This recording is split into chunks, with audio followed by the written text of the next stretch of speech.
Hello and welcome to another episode of Life and Business Conversations on Show Me What to Do with Freda Raymondobi. Today's topic is Mindset Makeover, 5 game-changing mindset stances for business success. So we're all about business success today, and today's topic would be of interest to you if you're like a startup business owner, you're just going into your business for the first time, and even if you've been in business for a while. Some of what I'm going to share today are things that you've probably realized for yourself now, because these are not things that are typically taught. These are not things that if you went to a business school they would teach you. I mean, I've been to one. I have an MBA, so I know that I wasn't taught any of this in during my MBA. But I thought that it would be good to share it to help business owners along. So you all know I like to dive right into it. So I'm going to start with number 1. So before I start, I need to say that the way I am going to talk about these mindsets are in terms of the affirmations that a business owner should say and then take action on. So the first one is sales and marketing are very easy for me. I'll say it again. Sales and marketing are very easy for me. Time and time again, what we've seen is that business owners or somebody starts a business and believes that whatever product it is that they're selling or whatever service it is that they're offering is so good that it will sell itself. And time again, it has been said and it has been taught that this is not the case. You have to do marketing and you have to do sales. If nobody knows that you exist, it doesn't matter how fantastic your product or your service is. Now, I've said this because I think some people are afraid of sales, are afraid of marketing. Sometimes they will say it's because I'm shy, they can't put themselves out there. But as a business owner, the first thing you need to know is that you have to be involved in sales and marketing.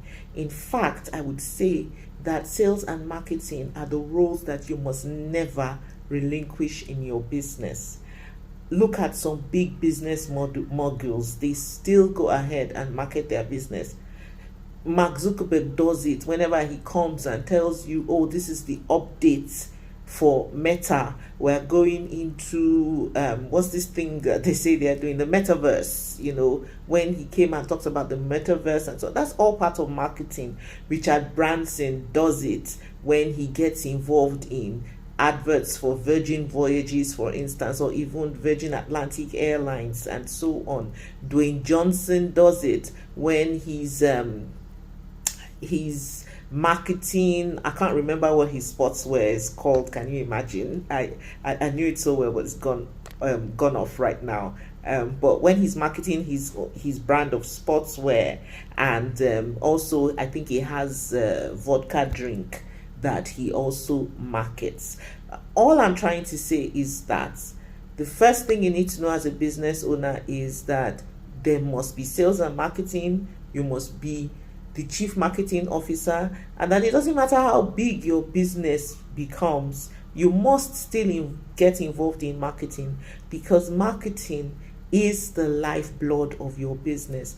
Without sales and marketing bringing in the customers to spend their money in your business time and time again, you will eventually have no business. So it's a key part of your business. Okay, so number 2, the affirmation is, I will find the right people to be on the team to bring my vision for this business to pass. I'll say it again.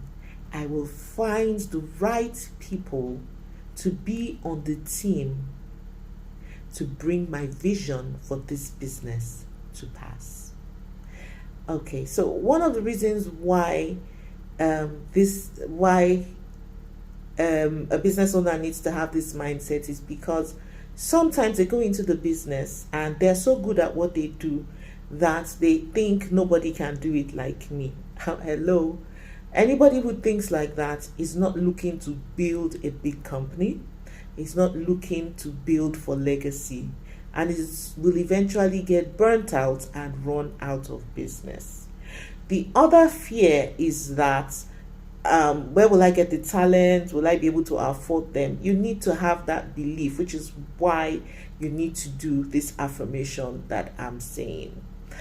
The thing with getting people, the right people on the team, is that it's easy for you to train skills but not values. So I would say when you are hiring, look for ways to ascertain that the values of the person that you are hiring are in line with your own values in the business, because it will make it easier for them to understand the vision and to run with it. In terms of skills, you can always train them, especially if it's not a specialist skill. You can always train them. You can train somebody to be a good marketer. You can train somebody who's never been in sales before to be a good salesperson. You can train somebody the way you want them to do your operations. And that's where things like systems and processes come into place. So once you have the right systems and you have the right processes in place in your business, so long as the person's values are in line with the business, the person will be able to run with those systems and those processes to bring your vision for the business to pass. And that's it. You must believe that you will find the right people to become team members in your business that will bring your vision for the business to pass. And number 3,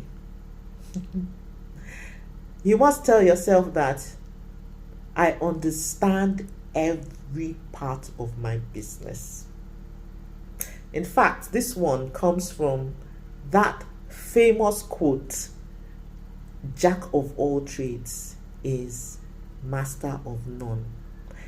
What I'm saying here is, in your business, you want to be the jack of all trades. Now, what most people don't know is that that is not actually the full quote. The full quote is actually, a jack of all trades is a master of none, but oftentimes is better than the master of one. And I will explain it. So there is a book I read, I can't remember which one of it is. I think it's As a Man Thinketh, or there's this other really famous book, I can't remember. But it was talking about this difference between specialists and generalists. Now, when you start a business, you need to become a generalist, even if you have been a specialist before. And I'll explain it. So, if you were, say, an accountant, and you're so good, you're an expert accountant, that's your specialism. When you decide that you no longer want to work in a firm as an accountant and you want to start your own accounting firm, then you will need to become a generalist, because your accounting skills are not enough for you to run a business. Quote me anywhere. If you're a lawyer, your skills in law, with being a fantastic lawyer, are not enough for you to run a law firm when you start one. You will need to learn things like I've already said, sales and marketing. You will need to understand how your operations run. You will need to understand how to read spreadsheets, and I'm talking about your financial figures. You will need to read, that might not be a problem for the accountants, but imagine a doctor who starts his own practice or starts his own clinic, or in Nigeria where I am, starts his own hospital. You need to understand HR, how to manage talent to get what you want. And that is what generalists do. They understand a little bit of everything, of every area of their business, enough to speak intelligently with team members when they are put in place to run it. So, although, like I've already said, Richard Branson is still involved in marketing, he obviously has a head of marketing. He obviously has head of operations of all of his businesses. He has the finance director and so on. But I tell you that he understands each and every one of those areas of his business. And I remember when I read one of the books that he wrote, he talked about how his accountant, who was his friend, realized that he understood nothing about accounting or finance, and told him that you need to understand it as a business person. Otherwise, how will you know when somebody is stealing from you? If your accountant comes and tells you this is how much you are making, this is how much profit you are making, and you cannot look at the books to verify for yourself, then you will have a problem. Same thing with whether it's HR or it's operations.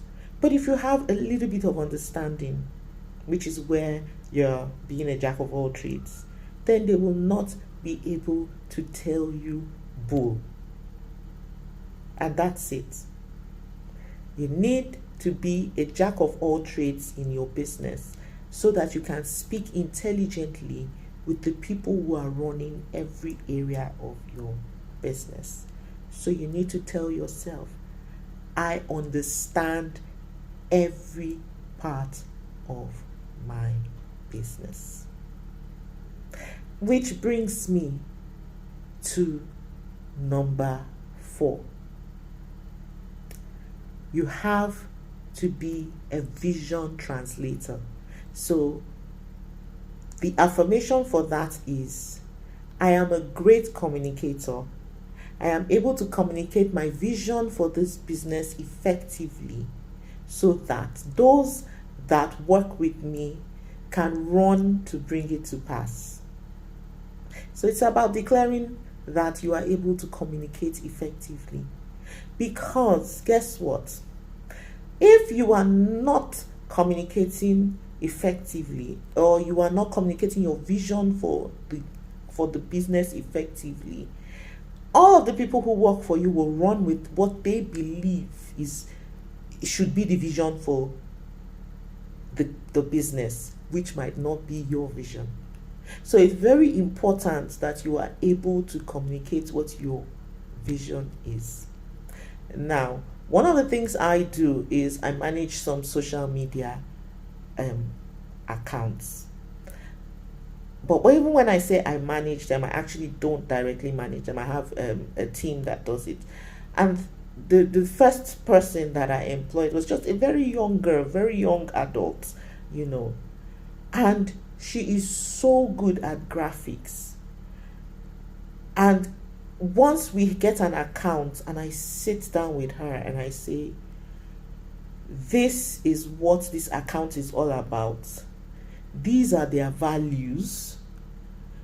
This is what they stand for. This is what they're trying to achieve. This is what they want with us managing their social media account. She understands it and she runs with it. And that's because I have been able to communicate properly to her. But if I didn't do that, for instance, one of those pages is a Christian page with Christian values. Now, if I didn't do that, she could very easily post something on that page that does not align with Christian values. And you will agree with me that that would be a big issue with the client. So all I'm trying to say here is that you have to be able to translate your vision into a language that your team members understand so that they can run with it. I think the Bible says it in Habakkuk 2:2, where it says, write the vision, make it plain, that they may run that read it. write the vision, and make it easy for your people, your team, to run with it. I guess that's another reason why it's very good for you to be the jack of all trades, because you will be able to speak intelligently to those who are helping you fulfill your vision. That brings me to the final mindset stance, which is I am ever learning. You have to be a lifelong learner if you are going to build a business that lasts. Because for every new goal that you set, there's a different way you have to be. There's a different way you have to show up. There are different things you have to do. There's a different way you have to think. And all of this requires learning. There are different things you will have to do. All of this requires learning. So you need to have that mindset of being ever ready to learn. As you can't be the most intelligent person in your business. In fact, the biggest business moguls in the world, they employ people that are more intelligent than them to do the things that they can't do in their business and to move the business forward. Mark Zuckerberg, for instance, had been running Facebook for 5 years and it was not profitable. And he knew he needed to bring somebody in who knew how to make profit in a business. And that's why he brought in the former COO of Facebook, Sheryl Sandberg. And going back to what I said about being a vision translator, all he did was translate his vision to her. He was like, listen, I built this app, or I built this space, and I wanted it to be all about connections. I wanted it for people to be able to connect with one another, but it also needs to be able to make money. So I don't want to take away that functionality of it being a space where people connect, but I need to be able to make money from it. And that's the reason why till date, it's free for you to sign up to have a Facebook page or an Instagram page. But it was Sheryl that started all these things about ads, all these things about you doing Facebook ads and all of that stuff that makes Facebook so profitable. When she was brought in was when she did all that.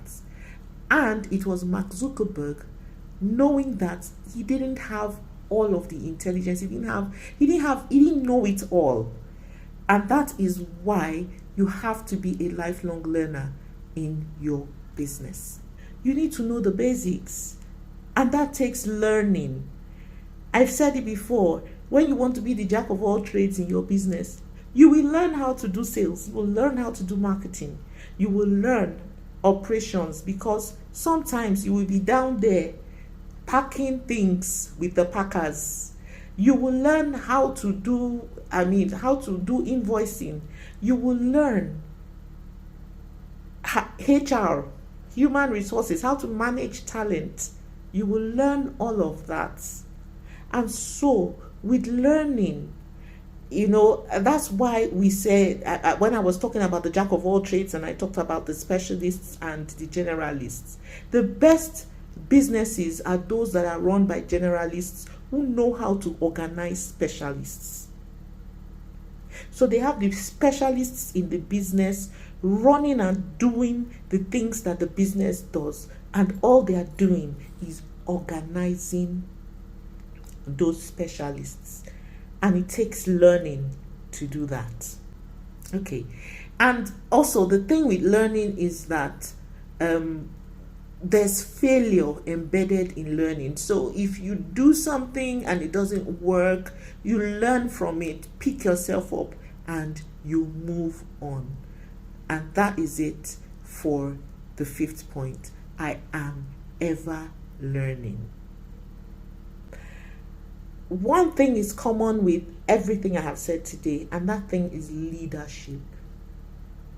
Once you become a business owner, or you start your own business, you start to run a business, you are no longer that thing that business does. So if you're an accountant and you start your own accounting firm, you are no longer really an accountant. You are now a business leader. You need to be able to influence. You need to be able to help people meet their own needs or their own visions. I'm talking about your staff. You need to be able to manage talent. You have become a leader, and it takes all of these mindsets that I've talked about for you to be able to succeed in doing that. And it's a wrap from me today. Please don't forget to like, don't forget to subscribe to the channel, and please, I would really love your comments. Let me know what resonated with you today. Did you learn anything new? Is there something you want me to talk about? And of course, please share it with your friends, your family, and even your enemies, if you believe and you know that this will be useful for them. And I'll see you next week on another episode of Life and Business Conversations on Show Me What to Do with Freda Raymond Obi. Bye.